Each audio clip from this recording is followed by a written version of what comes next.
I'm Dr. Phillip. I'm a dentist and practicing in Sydney, soon to retire.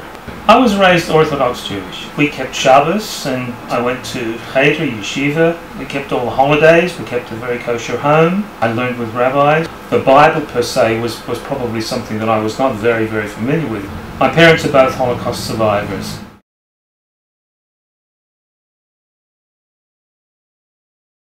No, I was a little disappointed through some very harsh and dark times of my life. The Judaism that I had been exposed to, their focus was on ritual and not on spiritual. I became less observant, put it that way. I let a lot of things go. I still celebrated Shabbos and the holidays, but I put on my tefillin every day well into my 30s. I read about Messianic Judaism in the Jewish press, and it got quite a negative spin to it. Been exposed to films about Yeshua. I read the New Testament when I was 19. I really felt for the character, and I thought, maybe I need to find out some more. So I read the Gospels. Here was somebody that was espousing nothing but goodness and love, and then was persecuted for it, rejected, and that didn't make sense to me. When I met Bob Mendelsohn in a clinical sense, I was fascinated that somebody that I could talk to, and I talked to all of my patients, and I spent a lot of time talking with Bob, and it seemed that we had very similar backgrounds. He was very open to all the questions that I'd asked and gave me some very interesting answers. He gave me literature to read which explained a lot of things, all written by Jews. I read the complete Jewish Bible. I read the Gospels again, but this time from a Jewish perspective.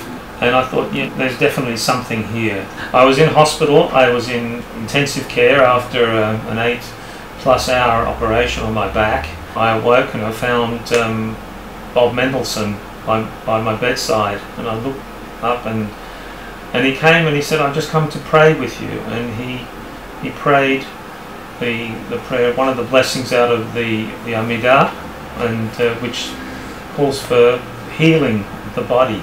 And I thought, no one's ever done this for me before, and I found that so moving. And I felt a total sense of real love coming from this man who was basically someone I'd just spoken to a few times. For him to go to that effort to go out of his way, get there early in the morning, and to bless me, I was very moved by that. And I thought, well, if this is what this man represents, this is exactly what I really wanted to experience and be part of. There was this dichotomy. There was a pull towards this and a pull towards that. I did not want to be linked to Christianity per se, based on all of the experiences that my family and my ancestors throughout history had experienced because of Christianity. There were a lot of conscious debates going on, and I thought maybe it's time to just make a decision for myself once. But I'm a Jew who now has a Messiah. My wife asked me, "Oh, if that's the case, well, what changes with us?" And I said, nothing. We are still Jews. And we will still continue to maintain the Jewish practice that we do. Nothing that I've read ever said you've got to stop being a Jew, or you've got to stop believing in God, or you've got to stop praying, or you've got to stop observing Shabbos and things like that. None of that has changed. Nothing. The only difference is that I perceive that perhaps some of the things that are rabbinic in origin may not be exactly as they seem. Personally, it's been very worthwhile for me, yes. I get a sense of, I see the world differently. I perceive God whom I was taught to fear. At one stage I actually lost total faith in God. That's been recovered, and I actually now perceive God as a loving Father. That I know that I can approach, I can ask for things and for guidance. The Rosh Hashanah and Yom Kippur prayers, Avinu Malkeinu, were just words to me now. Now I perceive that I'm actually having a conversation with a Father. And I often do that every morning. I will look around and I thank my Father for just giving me the ability to get up and to move around unassisted.